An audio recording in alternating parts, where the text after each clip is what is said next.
Alam kong marami sa inyong nabitin o nakulangan sa part 1 ng kwento ni Ana. Yun po kasi ay para sa KBSS Live na programa natin dati sa Facebook.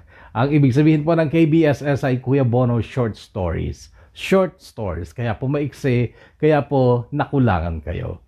Pero ang part 2 na ito na inyong mapapakinggan ngayon, pero sana kahugot ay napakinggan mo din muna yung part 1 bago mo pakinggan ang part 2 ito.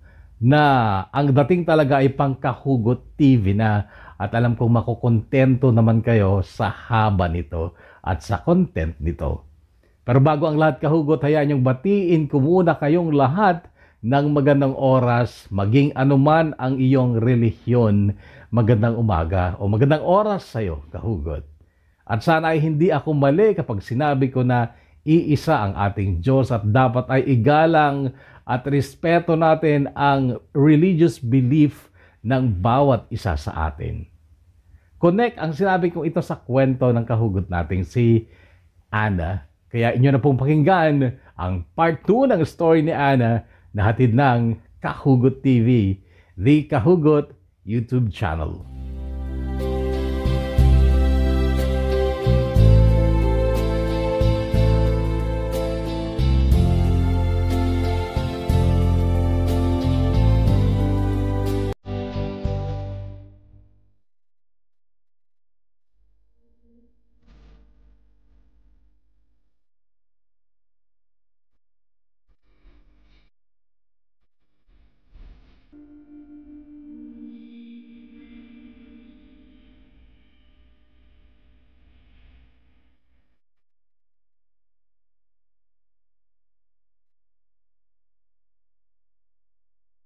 Dear Kuya Bono, buwan ng October 2020 noong una akong sumulat sa programa mo sa Facebook at November na po yata nung mabasa mo sa KBSS. Pero late ko pa rin napakinggan kasi nung araw na yon ay nagpunta kami sa mall kasama ang mga amo ko at mga anak nila. Family day kasi nila yon, Friday. Nung kumain sila sa restaurant sa loob ng mall, inutusan ako ng amo kong babae na bumili ng grocery. Yung mga hindi niya nabili nung kailan lang na nag-grocery siyang mag-isa. Paglabas ko ng restaurant ay may narinig akong nagsalita. Kabayan, sabi niya at paglingon ko ay nakita ko ang isang Pilipina at nakangiti ito sa akin. Hi kabayan, sagot ko naman. Mag-iisang taon na ako noon sa Middle East pero noon lang ako nagkaroon ng kakilala na kabayan. Siya si Elma at sinamahan niya ako sa supermarket ng mall. Ang daya ng mga amo natin, no? Ayaw tayong pakainin sa mamahaling restaurant. Sabi niya. May punto siya at nahulaan kong taga-Visayas siya pero hindi ko na lang yun pinansin. Oo nga eh. Baka bawal makisabay sa mesa nila, sabi ko. Iwan lang, bago lang din kasi ako dito eh. Sagot niya pero natigilan ako nung makita ko ang isang drugstore sa entrada ng supermarket. Elma, dito ka lang ha. May bibilin ako dun ho, sabi ko. Samahan na kita. Wag na, Elma, dito ka na lang. Sa supermarket mo na lang ako samahan. Sabi ko kasi ayaw kong malaman niya na bibili ako ng pregnancy test kit. Isang buwan na kasi akong delay noon Kuya Bono at nakakadama ako ng bahagyang takot kasi baka buntis ako. Nasabi kong bahagya dahil nag-iingat naman kami ng amo kong lalaki at numero unong ayaw niya yung mabuntis ako. At ako din naman syempre kasi inaasahan ko noon ang malaking gulo na tiyak na ikapapahamak ng buhay ko kapag nabuntis ako ng amo ko.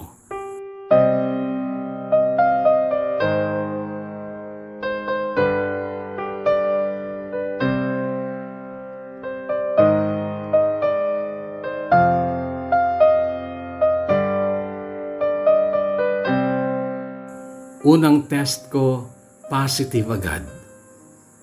Medyo kinabahan na ako noon pero flinas ko sa toilet ang PT kit na ginamit ko Tapos bumalik ako sa kusina. Uminom ako ng maraming tubig at makaraan ng kalahating oras, nagpunta ulit ako sa CR at nag-test ulit ako. Positive pa rin. Lumala ang kaba ko noon pero hindi pa ako nawawalan ng pag-asa. 4 na PT kit ang binili ko, Kuya Bono, at umaasa ako noon na sana kahit isa man lang ay may mag-negative. Makaraan ulit ng kalahating oras ay nag-test na naman ako at positive pa rin. Noon ako kinabahan at napaluha. Pero may isa pa. May isa pa na ginamit ko bago ako matulog pasado alas 12 ng gabi. Positive pa rin.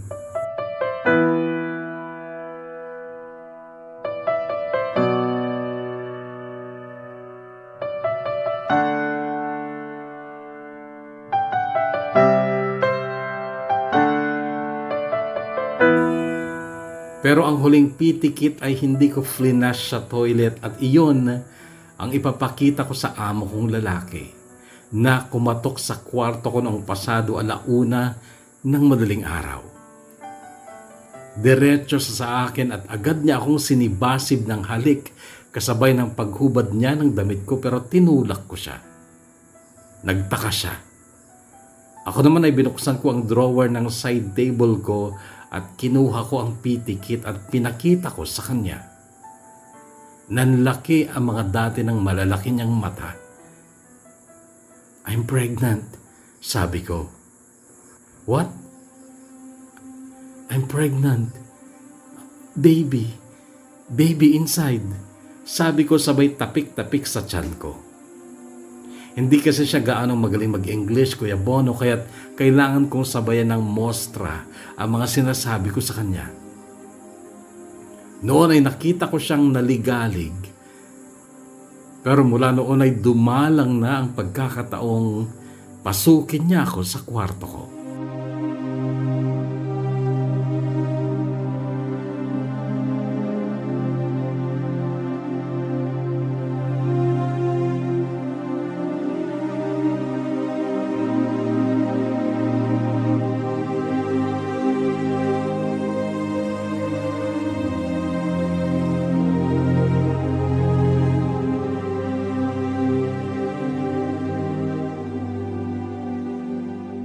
Umasa pa rin ako, Kuya Bono, na sana mali ang resulta ng PT kit. Kaya lang, dumaan ang mga araw, talagang hindi na ako dinatnan. Sumapit ang Pasko ng 2020, unang Pasko ko sa Middle East. 1:00 ng madaling araw sa Middle East at 6:00 dito sa Pilipinas. Tumawag ako kay Mama. "Merry Christmas, Mama," bati ko. "Merry Christmas din, anak." Pabulong niyang sagot. "Bakit ka ba bumubulong?" "Kasi nagdadasal ang anak mo. Kagigising lang niya." "Talaga? Anong pinagdadasal niya?" Hindi ko marinig eh. Basta gumagalaw ang bibig niya pero hindi ko naririnig. Ay eto, tapos na pala siya magdasal. Ay, Daryl anak. Mama mo, batiin mo ng Merry Christmas. Narinig ko sabi ni Mama at kasunod noon ay boses na ng anak ko ang narinig ko sa cellphone. "Hello, Mama. Merry Christmas sa'yo." "Merry Christmas din, anak. Kumusta ka na?" "Okay lang ako, Mama. Eh, ikaw? Kumusta ka po?" "Okay lang din ako, anak. Anak, ano naman yung pinagdasal mo kanina?" Pinagdasal ko po kayong lahat.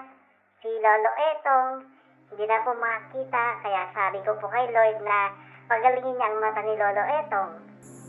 Ang sinasabi niyang Lolo Etong, Kuya Bono, ay tatay ni Robin na ama ng anak ko. Saka po, Mama, pinagdasal din kita. Sabi ko, lagi kanyang aalagaan kasi walang mag-aalaga sa'yo dyan. Sana hindi ka magkakasakit. At sana masaya ka lagi dyan, Mama. Natouch ako sa sinabing yun ni Daryl at hindi ko napigilan ng pagluha ko kasi Sa totoo lang, hindi ako okay noon. Nababalot ako ng takot dahil anumang araw ay lalasapin ko na ang karma dulot ng kasalanan ko. Kasalanan namin ng amo kong lalaki. Pinagdasal ko din si Papa, Mama, at saka si Lola Mitang, at si Lolo Odel, at syempre, si Lola Maluna, mabait at mahal na mahal ako. Si Mama ang tinutukoy niyang Lola Malunya. Pinahid ko ang luha ko noon, Kuya Bono, at sinikap kong tumigil sa pag-iyak dahil ayaw kong marinig ng anak ko ang paghikbi ko. Paskong Pasko kasi at gusto kong maging masaya siya sa araw na yon. Mama, mag-iingat ka palagi dyan, ha? At saka, lagi ka din mag-pray para hindi ka papabayaan ni Lord. Muling tumulo ang pinipigilan kong luha sa narinig ko sa anak ko. Oo anak, magpipray ako lagi. Sige, kumain na kayo. Ako matutulog pa lang. Sige, Mama. Good night dyan sa'yo. At Merry Christmas ulit sa'yo, Mama. Mahal kita, Mama.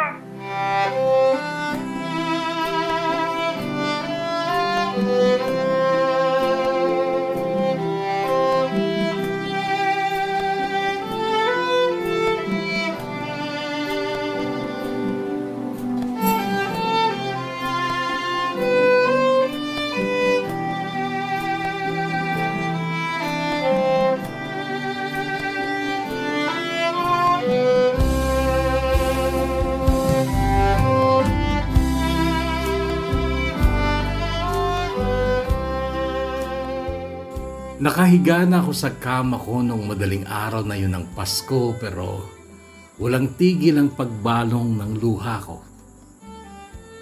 Nakokonsensya kasi ako, Kuya Bono. Yung anak ko nagdadasal na maging okay ako. Pero ako naman gumagawa ng masama. Nakakakonsensya na yung anak kong 4 na taong gulang ay may ganun katinding pananampalataya sa Diyos pero ako na ina niya ay makasalanan. Pakiramdam ko nun, Kuya Bono, ay napaka-unfair ko sa anak ko. Nananalig siya sa Diyos at inaasam niya ang ikabubuti ko pero ako gumagawa naman ng ikapapahamak ko. At paano kapag napahamak nga ako? Anong iisipin ng anak ko? Iisipin niyang hindi pinakinggan ng Diyos ang mga dasal niya. O baka isipin niyang hindi totoong nakikinig ang Diyos sa mga dasal.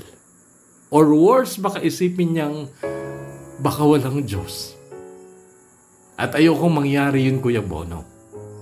Gusto kong manatiling nananalig sa Diyos ang anak ko kasi sa totoo lang maswerte ako sa pagkakaroon ng ganong anak. At ina na gaya ng mama ko na siya nagturo sa anak ko ng pananampalataya sa Diyos. Ayaw kong biguin sila. Kaya lang paano nga? Paano nga kapag napahamak ko dahil sa sarili kong kasalanan?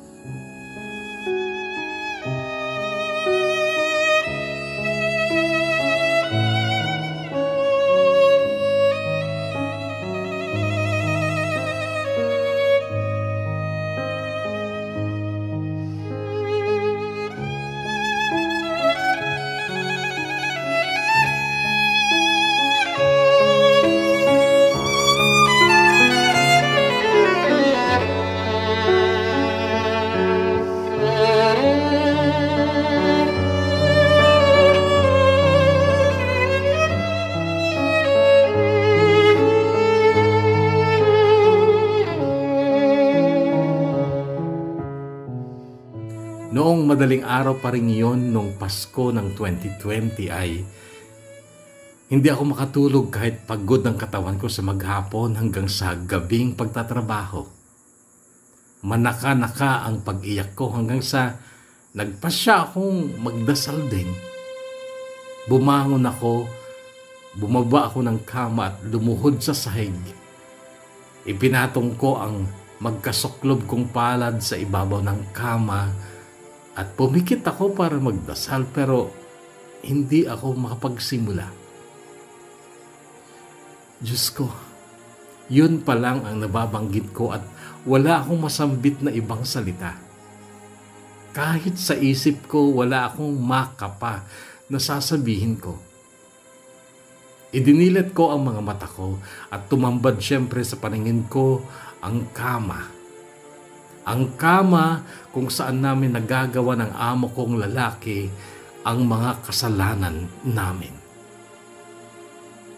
Tumayo ako, lumipat ako sa isang sulok, lumuhod paharap sa dingding. Diyos ko, yun lang ulit ang nasambit ko at nagsimula akong malungkot dahil sa ideya na baka mas marunong pang magdasal sa akin ang anak ko. Hindi naman talaga ako paladasal, Kuya Bono, sa totoo lang. Noong kabataan ko, nakakapasok lang ako sa simbahan kapag may ikakasal akong kamag-anak o kaibigan o kapag may libing at kapag simbang gabi dahil kasama ko ang mga kaibigan ko na ang pakay lang naman talaga sa simbang gabi ay para magpa-cute kasama ang mga boyfriends o manliligaw nila. Ni minsan ay hindi ko sinadya ang simbahan para mag-attend ng misa. Pero yung taos-pusong pagdadasal, yun ang hindi ko pa nararanasan.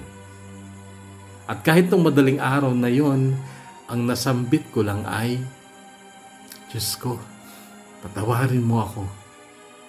At wala na akong nasabing iba pa. Hanggang sa humiga na lang ulit ako at nakatulog.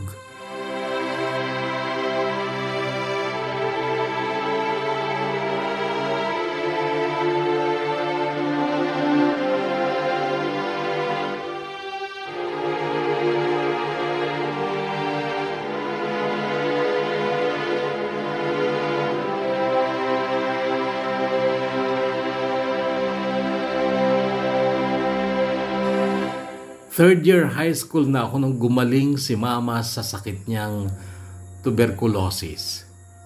Kaya mula nung mga bata kami ay hindi kami lumalapit sa kanya. Bawal. Hindi kami pumapasok sa kwarto niya.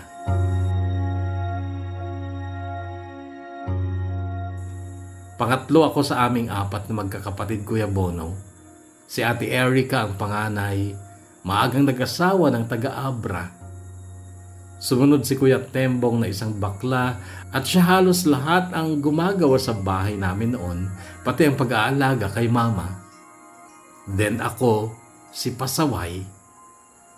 Tapos bunso namin si Karen. Si Papa naman noon ay laging abala sa bukid niya. Mayroon siyang kubo doon at madalang siyang umuwi ng bahay kapag lang dadalawin niya si Mama. Noong gumaling sa wakas si Mama sa kanyang sakit ay lubos ang naging pasasalamat niya sa Diyos at siya ay naging deboto sa simbahan.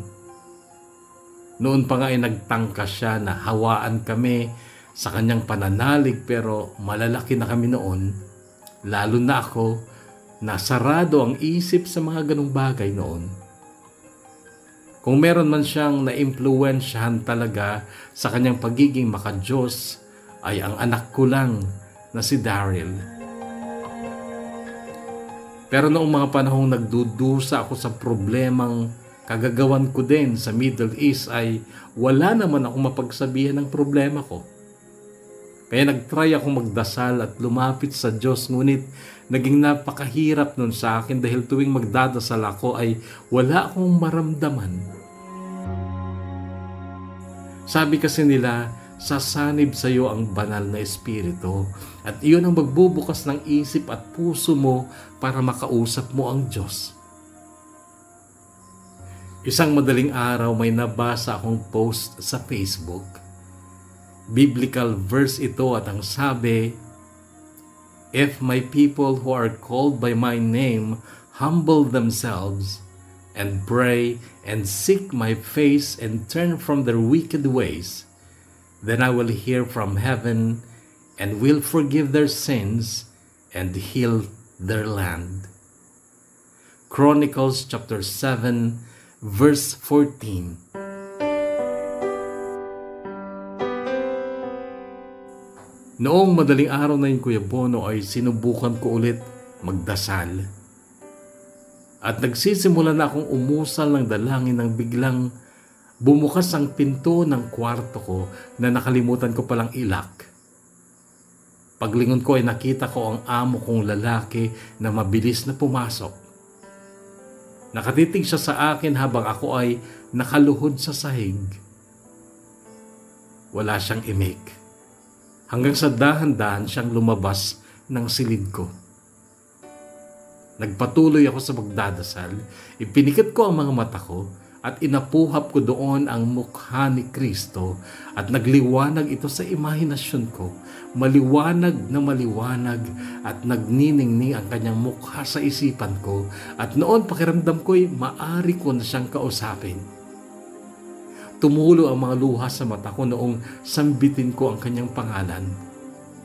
At hiniling kong linisin niya ang puso at isipan ko at patawarin ako sa mga kasalanan ko.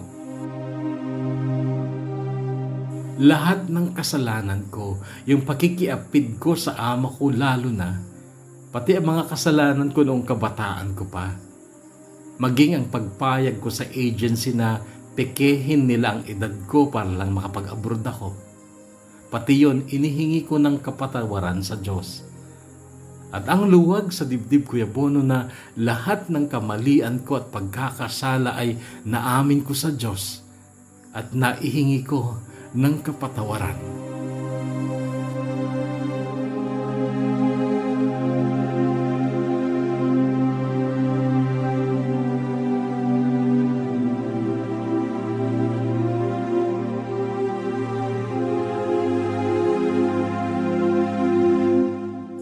Mula noon, Kuya Bono, ay naging madali na lang para sa akin na magdasal at maramdaman ang presensya ng Diyos sa katauhan ko. Tuwing umaga paggising ko at sa madaling araw, kapag matutulog na ako, ay umuusal ako ng taimtim na dasal sa Panginoon. Sa maghapon ay nagiging matiwasay ang isipan ko at malakas ang katawan ko dahil inaasa ko ang lahat sa Kanya. Nabawasan ang pangamba sa puso ko at kahit paanong mangyari sa akin ay may paniniwala ako na hindi niya ako pababayaan.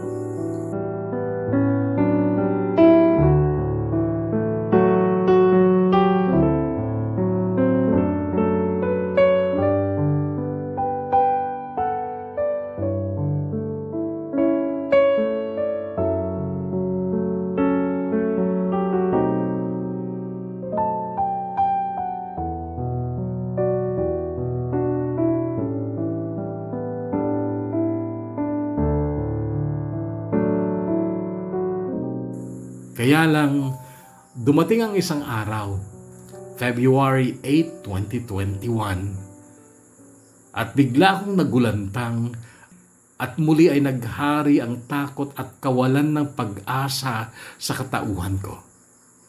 Nang biglang nag-ingay ang amo kong babae, Arabic ang salita niya pero nakita kong galit siya at sinisigawan ako at tinuturo-turo ako. Nanlalaki ang mga mata niya at ang lakas ng boses niya. May hawak siyang gold na bracelet noon at isang hikaw na ginto. Mabilis siyang magsalita noon at Arabic nga kaya't wala talaga akong naintindihan.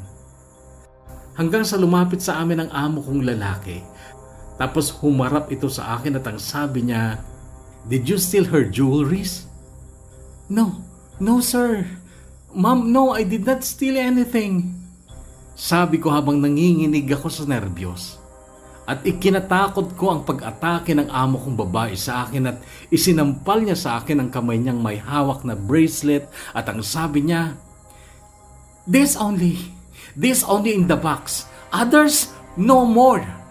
You give me my alhaliyu. You listen, Sharmuta, give to me my alhaliyu. Noon, Kuya Bono, ay maliwanag na sa akin na pinagbibintangan niya akong nagnakaw ng mga alahas niya. Pero nagsumamo ako, lumuhod ako sa harapan nila at sinabi kong wala akong ninakaw. Hanggang sa parang inutusan ng amo kong babae ang amo kong lalaki na tumawag. At nakita kong may tinawagan ng amo kong lalaki at muli akong nilapitan ng amo kong babae at ang sabi niya, "You give me my halaliyo. Police coming now. Give me, give me."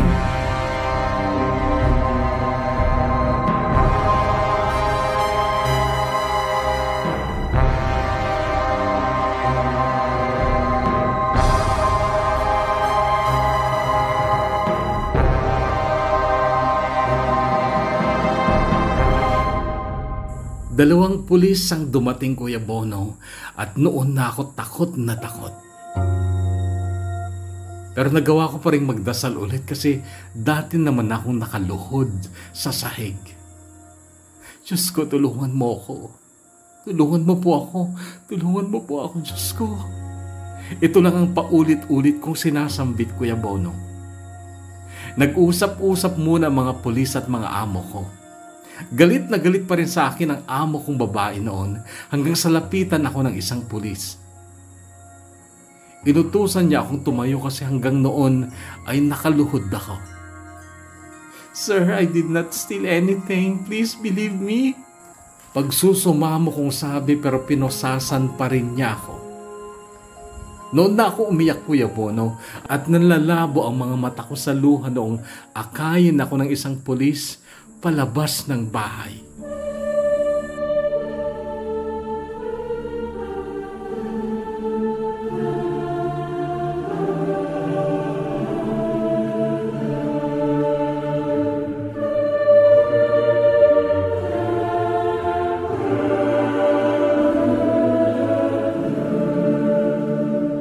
Hanggang sa sasakyan ng mga pulis, Kuya Bono, ay nagsusumamo ako sa kanila.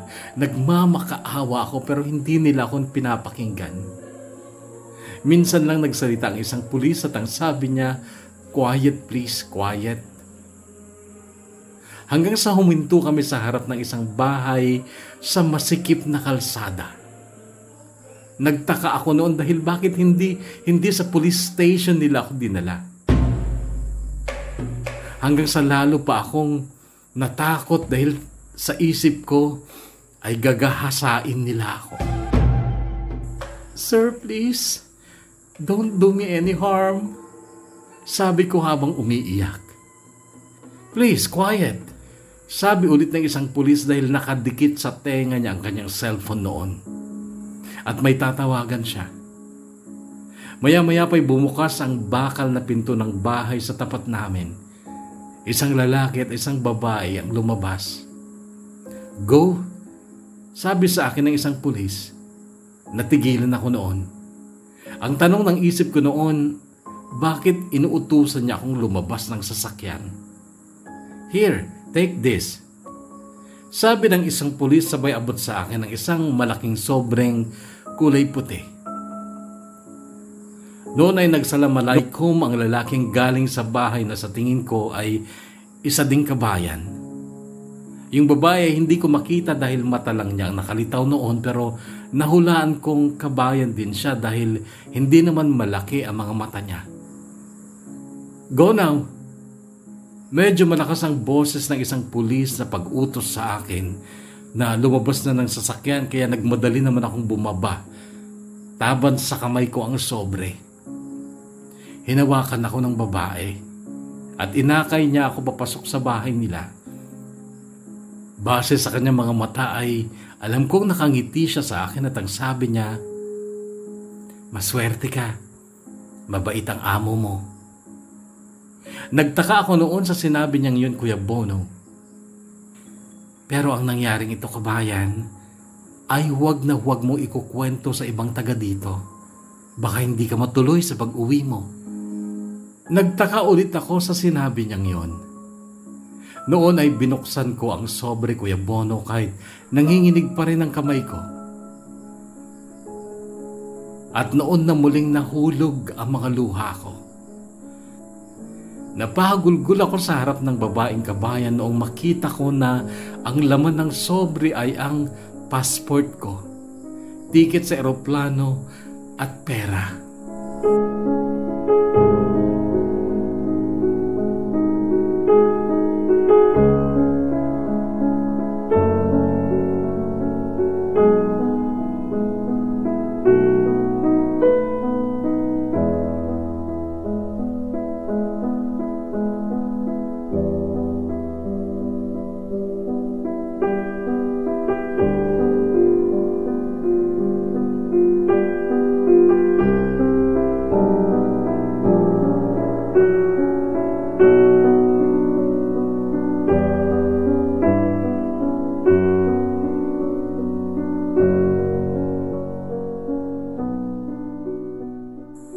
Itago na lang natin sila sa mga pangalang Angela at John. Sila ang mga kabayan na pinagdalhan sa akin ng mga pulis. Matagal na sila doon. May mga anak na nga sila at mahusay na sila mag-Arabic. Mga Muslim sila. Ilang araw din ako sa kanila. Nung una ay pinahiram ako ni Ma'am Angela ng damit. Ibinili niya ako ng mga underwear at pasalubong para sa pamilya ko. Kumuha ko noon ng pera sa sobre na galing daw sa amo kong lalaki. Malaki-laki ang halaga ng perang yun, Kuya Bono. Parang sweldo ko ng mahigit 1 taon. Kaya naisip ko noon na parang binayaran nila yung natitirang buwan na pagsisilbi ko sana sa kanila. Malinaw na sa akin noon ang mga nangyari kasi ikinuwento nila sa akin. Kagagawan daw ng amo kong lalaki ang pagkawala kunwari ng mga alahas ng asawa niya pero itinago lang daw niya ito sa kwarto ko.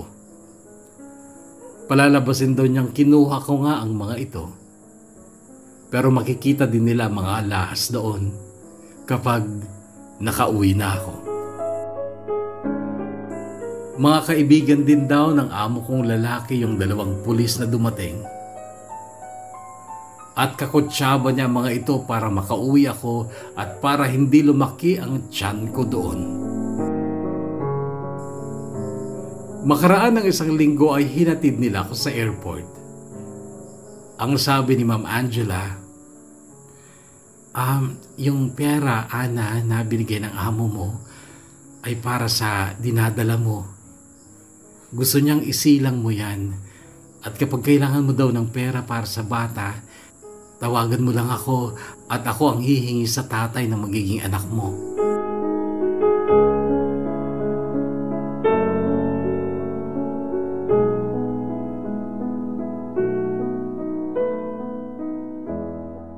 Lubos ang naging pagpapasalamat ko noon sa mag-asawa, Kuya Bono. Hindi ako tumawag kina mama para sabihing pauwi na ako. Sa Maynila ay na-quarantine pa ako ng 2 linggo, then umuwi na ako dito sa amin pero na-quarantine ulit ako sa barangay. At noon na nalaman nila mama na nandito na ako. Dinalaw nila ako sa barangay hall pero hindi sila makalapit. Nag-usap kami sa bintana at kasama ni mama noon ang anak ko na gustong-gusto ko nang yakapin. Pero nasa loob ako at nasa labas sila ng bakod ng barangay hall. Lumuluha ko doon, Kuya Bono, dahil sa tuwa kasi parang panaginip lang ang lahat ng nangyari. At hindi maubos-ubos ang pasasalamat ko sa Diyos kasi dininig niya lahat ng dasal ko.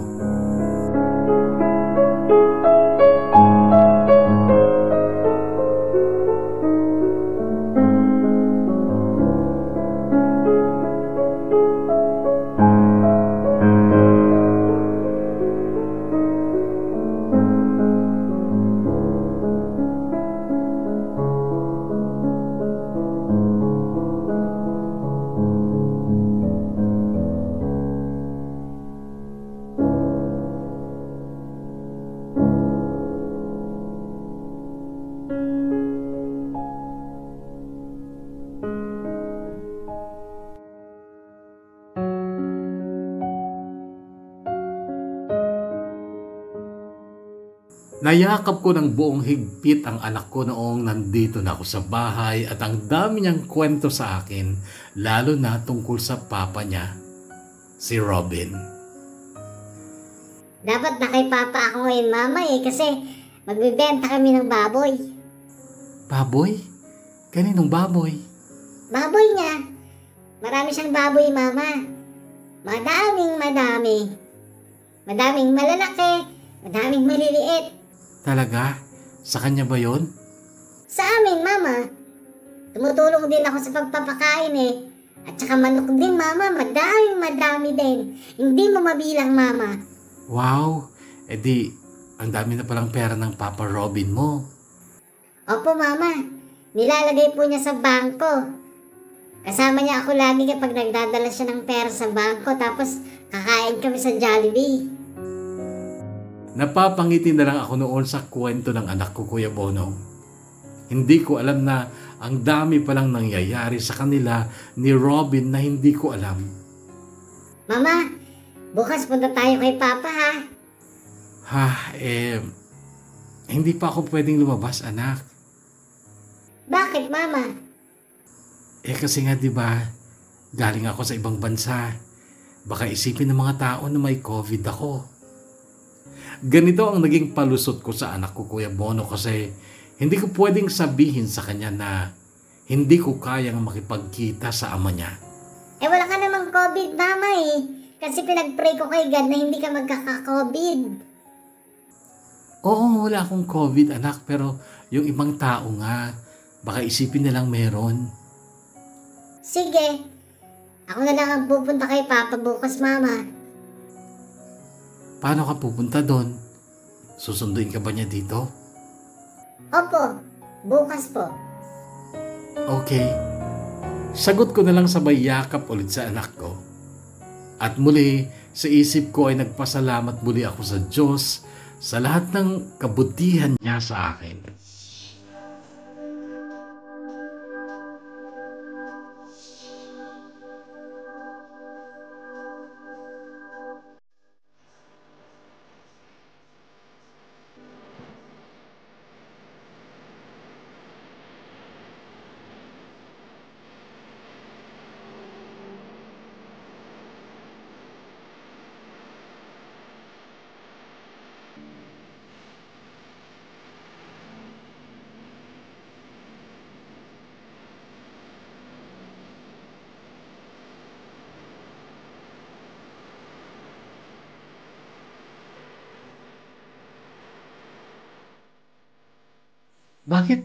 Bakit bigla ang uwi mo? Tanong ulit ni Mama. Naitanong niya na yon sa akin noong nasa barangay hall pa ako at naka-isolate. Pero hindi ko siya sinagot noon. Gabi na noon at nasa salas kami, kasama din si Papa. Tulog na noon ang anak ko. Sige, aamin ako sa inyo pero sana unawain niyo ako. Sabi ko. Tsaka nga ako nagkwento sa kanila ng buong pangyayari. Nakita ko sa mukha ni Papa ang malabis na pag-aalala noong nagkukwento pa lang ako tungkol sa pagbibintang sa akin ng amo kong babae at noong kinuha ako ng pulis. At nakita ko rin si Papa kung paano siya parang naginhawaan nung matapos ang kwento ko. Kaya lang si Mama, sana hindi ka mukha ng Arabo yung magiging anak mo, Ana. Tiyak, pagpipiestahan tayo ng mga chismosa dito. Anong pakialam nila? Tila galit na sabad ni Papa. Na-rape yung anak mo. At saka ayaw mo pa nun, magkakaapo ka ulit. Iyan ngang sasabihin ng ibang tao, Odel, ang inaalala ko. Hindi ka ba nahihiyang mabilad sa kahihiyan? Ay naku Malo, kung ako lang. Wala akong pakialam sa kanila. Anak ko yan. At apo ko ang iluluwal niyan. Wala akong pakialam sa sasabihin ng iba. Total, wala silang ambag sa buhay natin. Ikaw, Maluwi, dasal ka ng dasal. Bakit gawain ba ng isang makadiyos ang ikahiya ang sarili niyang anak at apo, ha? Malu, sagutin mo ako. Natinag ako sa sinabing yun ni Papa pero sumabad na ako noon para magtigil na sila. Tama na. Huwag na kayong mag-away. Hindi ako mag-i-stay dito. Maghahanap ako ng matitirahan sa Dagupan City. Magdendegosyo din ako doon. Noon ay matiim ang titig ni Papa sa akin, pero hindi siya nagsalita. Hinawakan ko ang braso ni Mama bilang pagpaparamdam na nauunawaan ko siya, at totoo yun, Kuya Bono. Nauunawaan ko ang side ng aking ina.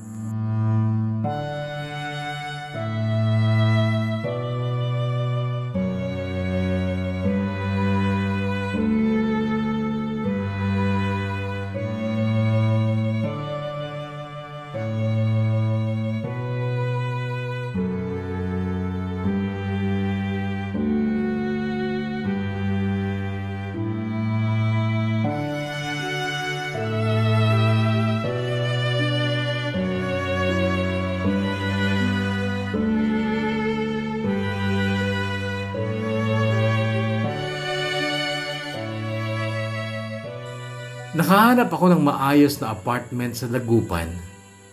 Kumuha din ako ng kasama ko, si Lilia na dalaga pero masipag at napakasimple. Nakilala ko lang siya sa tindahan. Nag-business nga ako, Kuya Bono, online selling. At sa totoo lang, sa trabahong ito kapag masipag ka, malaki talaga ang kikitain. Hanggang sa kinuha ko na din ang nakababatang kapatid ni Lilia na si Joanna upang siya namang gumawa ng mga trabahong bahay kasi naging busy talaga kami ni Lilia sa aming negosyo. Hanggang sa pinatulan ko na ang pangungulit sa akin ni Daryl na anak ko na kunin ko siya sa amin kasi gusto daw niya akong makasama. Kinuha ko nga siya at nadagdag siya sa mga trabaho ni Joanna kasi siya na rin ang naging tagapag-alaga ng aking anak.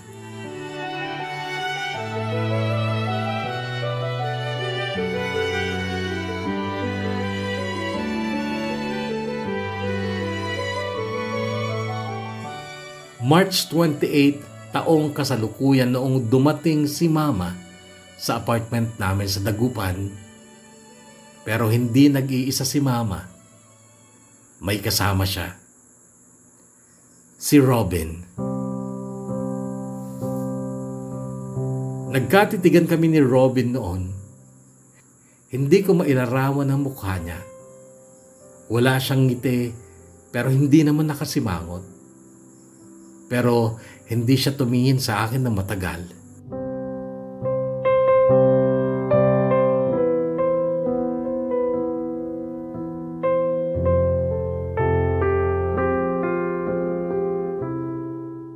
Noong makita ni Daryl ang papa niya ay patakbo itong sumalubong kay Robin at nagpakarga. Nakita kong hinalik-halikan ni Robin ang anak ko.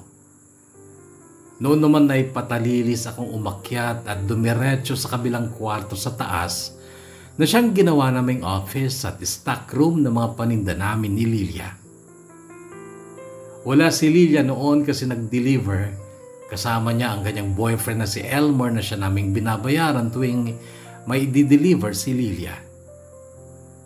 Binuksan ko ang laptop ko at ang Facebook para mag-reply sa mga nag-PM at nag-comment sa mga post kong paninda.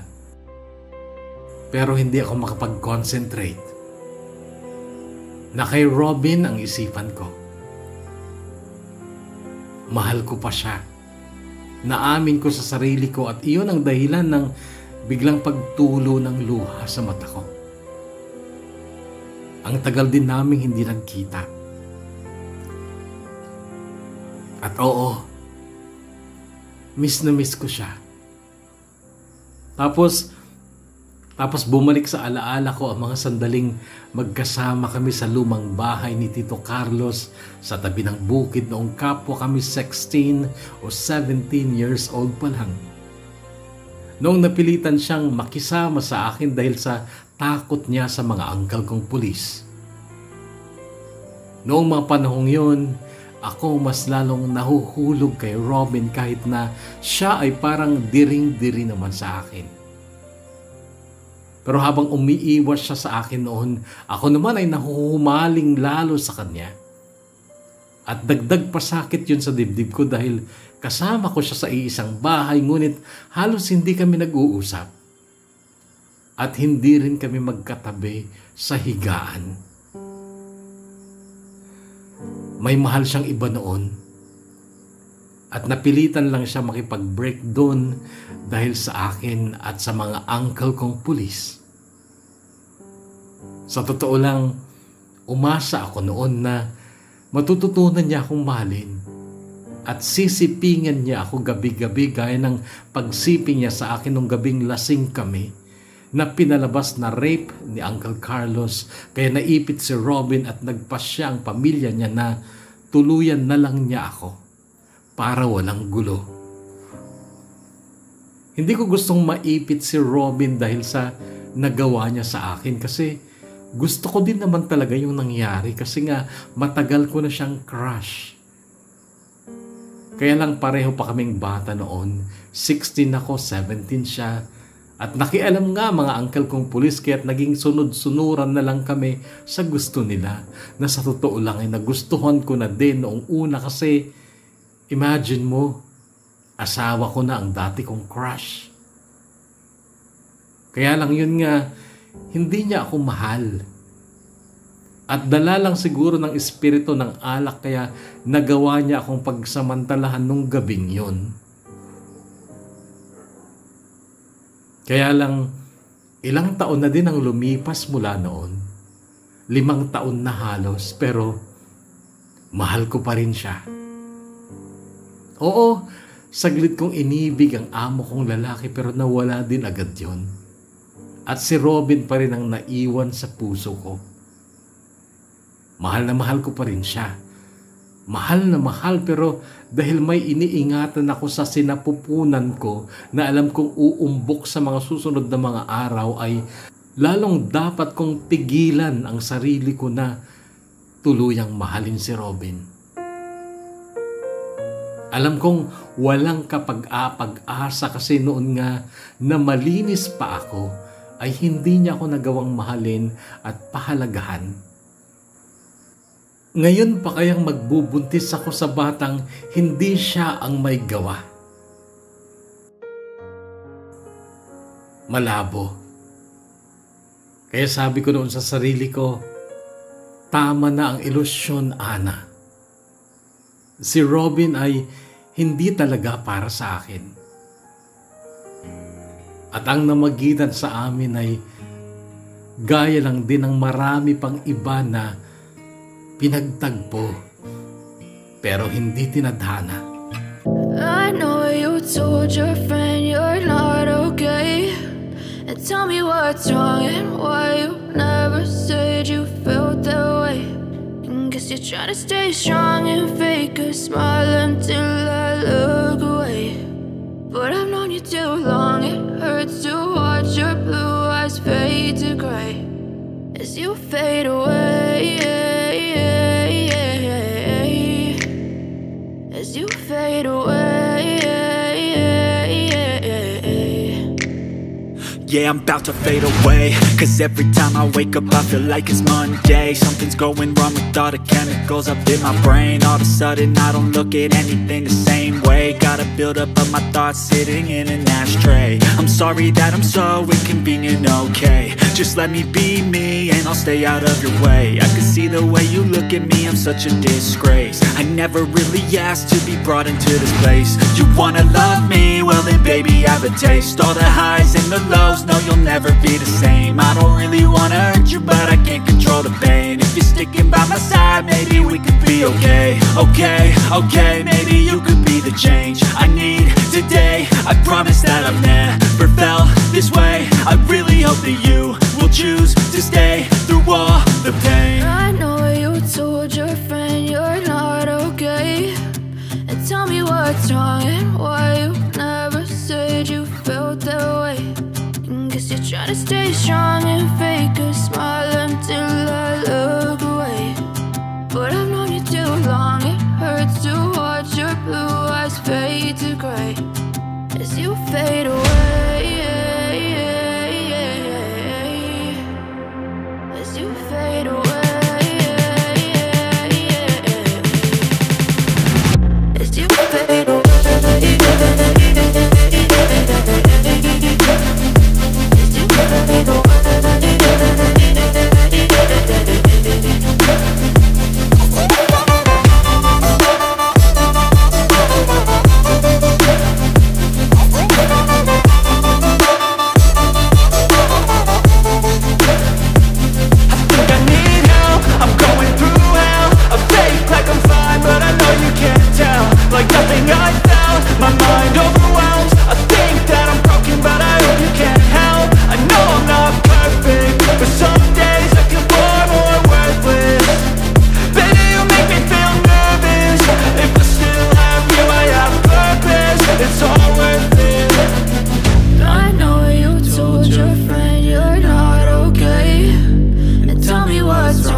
known you too long. It hurts to watch your blue eyes fade to gray as you fade away. As you fade away. As you fade away.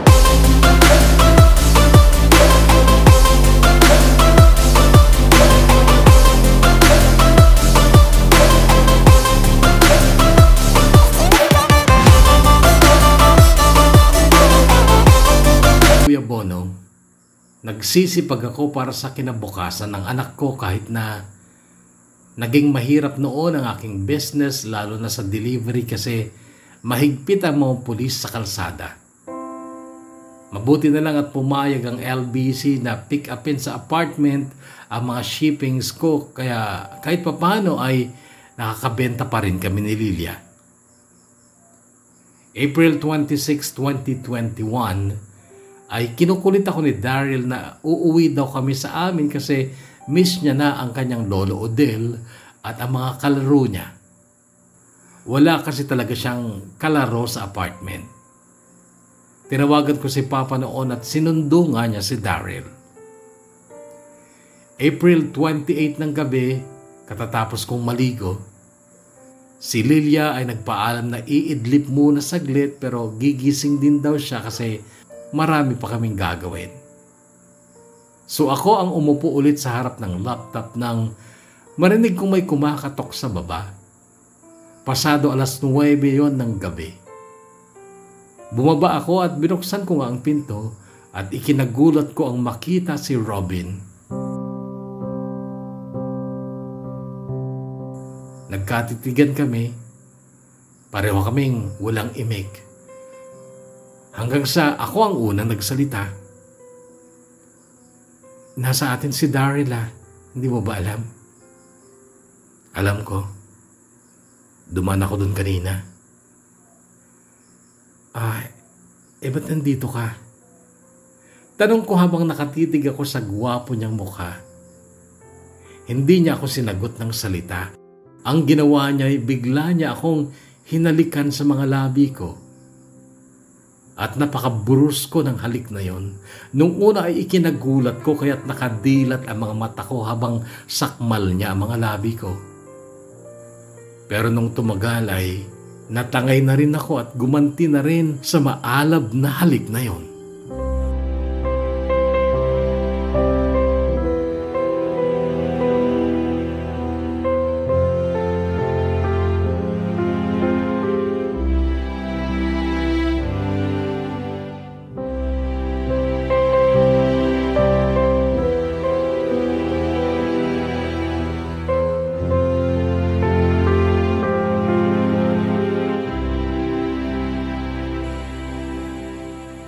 Gusto kitang ayaing magpakasal.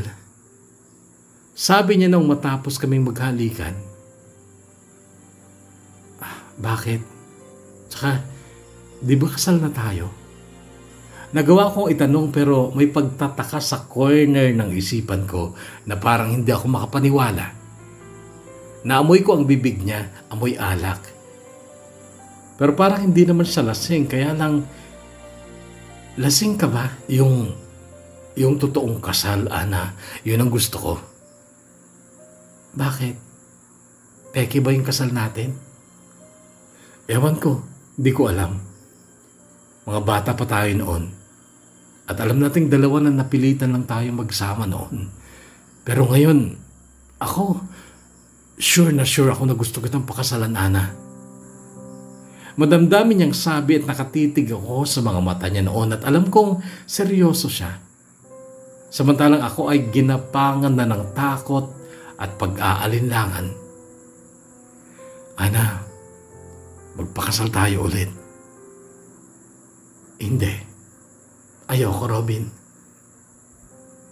Sabi ko tsaka umatras ako ng ilang hakbang mula sa kanya. Pero bakit? Ana, may anak tayo. At kahit hindi nagsasalita si Daryl, alam kong gusto niya tayong magsama-sama bilang pamilya. Hindi, Robin. Oo, siguro nga gusto ni Daryl yon, pero alam kong Alam kong nauunawaan niya kung bakit hindi tayo pwedeng mabuo. May iba ka bang mahal, Ana? Umalis ka na, Robin. Umuwi ka na. Sabi ko, tsaka ako patakbong umakyat at nagkulong sa office at muling nahilam ng luha ang mga mata ko. Oo, gusto ko yun. Gusto kong mabuo kami at gusto kong magpakasal ulit kami, pero paano kapag nalaman niyang buntis ako? Lord, tulungan mo ulit ako. Turuan mo ako ng gagawin ko. Patatagin mo sana ulit ako para malagpasan ko to. Pakiusap ko noon sa Diyos habang nakaluhod ako sa sahig at nakapatong ang magkasuklob kong palad sa ibabaw ng upuan ko. Nang biglang bumukas ang pinto. Umuwi ka na, Robin. Please, umalis ka na. Oo, Ana. Uuwi ako. At hindi na ulit ako magpapakita sa iyo kung sasagutin mo ako ng tapat sa itatanong ko sa iyo. Ano? Anong itatanong mo? Hindi mo ba ako mahal? Wala ka bang nararamdaman para sa akin hanggang ngayon? Noon ay nakipagtitigan ako sa kanya, Kuya Bono. Tapos bumalong ulit ang luha ko nung sasagutin ko na siya ng mahal kita, Robin. Mula noon hanggang ngayon. Kaya lang, sure ako. Sure ako na magbabago ang isip mo na pakasalan ako kapag nalaman mo ang sekreto ko. At ayokong malaman mo ngayon ang sekreto ko, kaya umalis ka na lang. Pareho lang tayo masasaktan, Robin. Kalimutan na lang natin ang isa't isa. Magmahal ka ng iba, yung mas karapat dapat sa'yo. Ano bang sekreto yan, Ana? Yung buntis ka? Na ginahasa ka ng amo mo sa Middle East? Napangangan na lang ako nung marinig ko yun kay Robin. Sa totoo lang, nalungkot ako nung marinig ko ang kwento ng mama mo tungkol sa nangyari sa'yo sa Middle East. At dati, nawalan ako ng ganang ligawan ka. Oo, Ana, binalak kong manligaw sa'yo. Kahit na nagkasal-kasalan na tayo dati. Kaya lang, sa araw-araw na dumadaan, hindi ka nawawala sa isip ko. Masakit na iniwan ako ni Charlene noon dahil sa'yo. Dahil sa panggigipit sa akin ng mga angkal mong pulis. Masakit yun. Kasi mahal na mahal ko si Charlene noon. Kaya nasaktan ako ng sobra. Pero parang mas masakit sa akin ngayon, Ana, kung tuluyan kong mawawala sa akin at sa iba ka mapunta. Mahal kita. Hindi ko lang nasasabi sa iyo, pero mahal kita, Ana. Tuwing niyayakap ko ang anak natin, hangad ng puso ko na pati ikaw, sana kayakap ko din. Pareho na kami ng pananaw ng papa mo ngayon, Ana. Wala kaming pakialam sa sasabihin ng ibang tao kasi wala naman silang ambag sa buhay natin. Gusto kitang pakasalan at ituturing kong tunay na anak ang batang isisilang mo. Kaya Ana, please pumayag ka na. Pakasalan mo ako. Pakasalan mo ulit ako.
May 18 taong kasalukuyan, 2021, nung magpakasal kami ni Robin sa simbahan, pero limitado lang ang tao sa loob dahil sa safety protocols.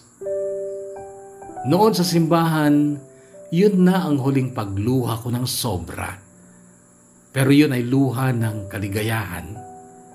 Kalakip ng taus-pusong pasasalamat sa Poong May Kapal. Sa aming barangay ay mayroon ding safety protocols, kaya lang ninong namin si Kapitan at wala namang infected sa amin, kaya't napawalang bahala din ang social distancing sa aming handaan. 4 na baboy at 25 manok ang pinakatay ni Robin, kaya naman buong barangay ay imbitado, pati ang mga uncles kong pulis. Si Tito Carlos na astigin at kinatatakutan sa aming barangay ay lumuha nung kamayan niya si Robin. Tapos niyakap niya ito at humingi ng tawad noon. Nakarehistro ang kasal namin dati, pero pending nga dahil wala pa noon sa wastong gulang si Robin. Pero ngayon, legal na kami mag-asawa at masaya kami, Kuya Bono. Halata na ang tiyan ko ngayon, pero marami nang nakakaalam ng totoo, at kung minsan si Robin pa nga ang nagkukwento, pero kabuntot lagi ng kwento niya ay ang mga salitang, kahit hindi akin yan, mamahalin ko yan bilang tunay kong anak.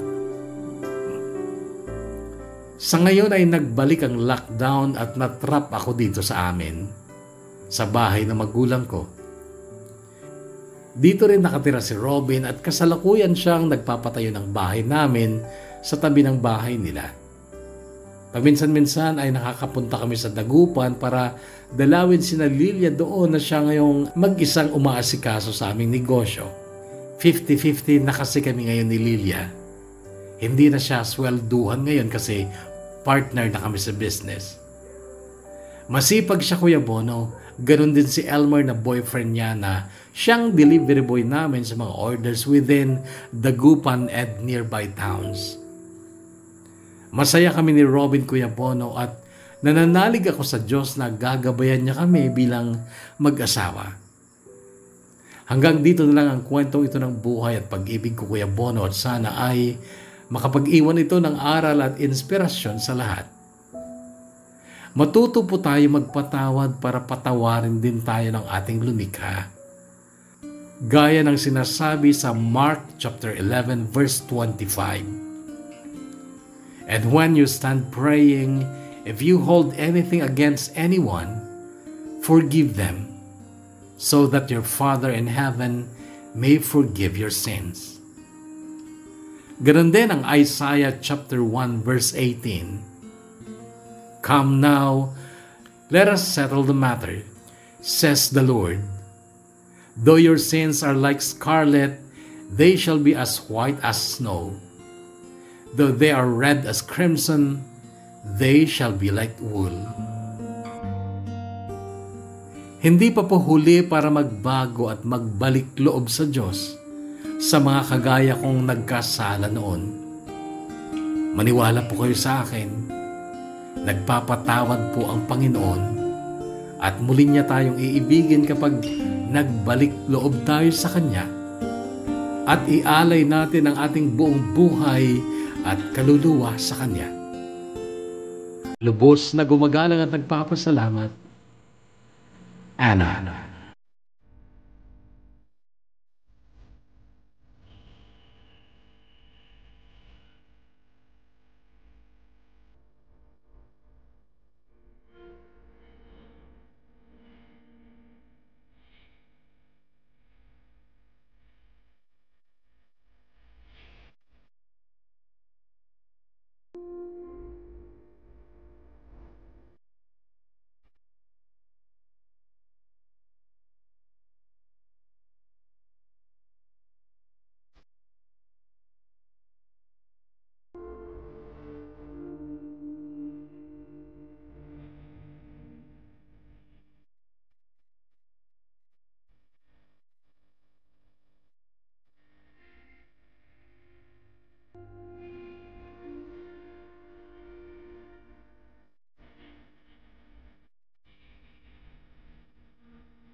Talagang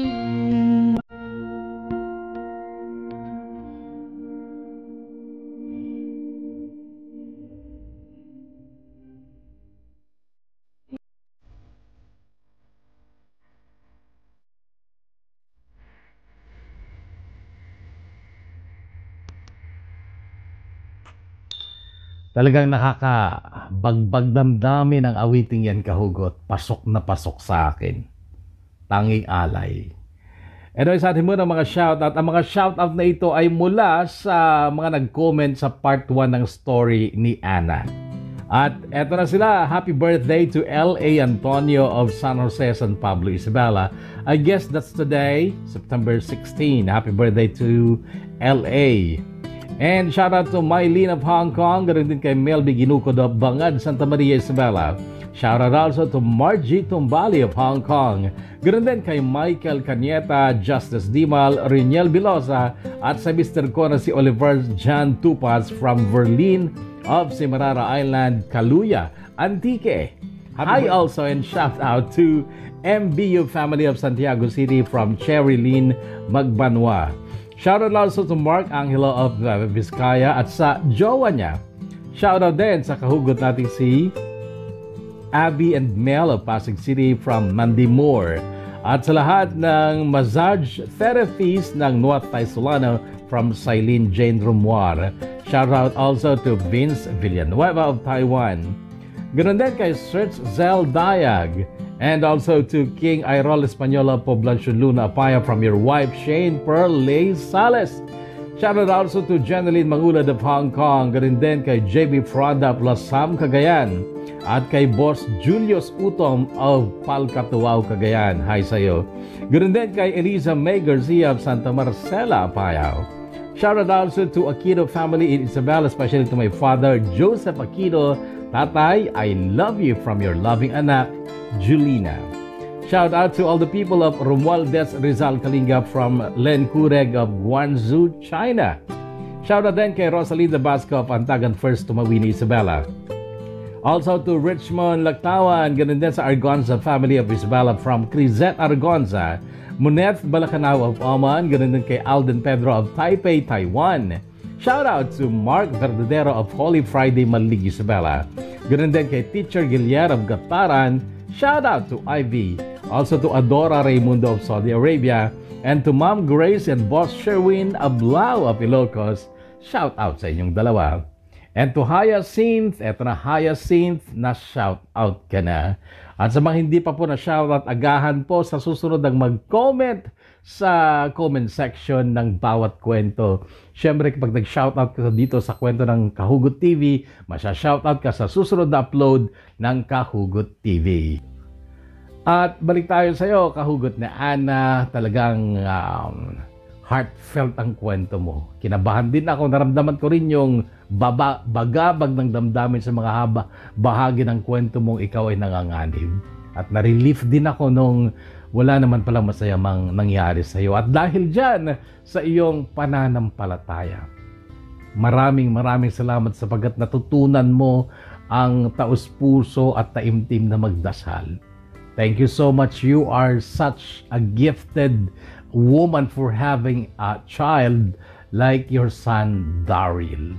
Congratulations for having him and also for having someone like your husband na si Robin. Muntik ko pa makalimutan yung pangalan. At ano pa pong masasabi ko? Just keep on being you, someone who loves God and that strong faith in God dyan sa puso mo at sa buo mong pagkatao. I know na hindi ka maliligaw, especially sa marriage life nyo ni Robin, na inihingi mo naman ng blessing o basbas mula sa Panginoon. Magpatuloy ka lang sa pagiging mabuti at sa kung anumang pagsubok ang darating pa sa buhay mo, alam ko na hindi ka mag-iisa sapagkat lagi siyang nandyan para sa'yo. Maraming salamat again for sharing your story dito sa Kahugot TV. Thank you so much. At syempre sa inyong di lahat, mga kahugot na muling naglaan ng oras para sa ating programa. Maraming salamat sa inyo. Mula tayo magkakarinigan para sa panibagong kwentong hatid ng Kahugot TV. the Kahugot YouTube channel. Stay healthy, Kahugot. Stay safe. And God bless us all.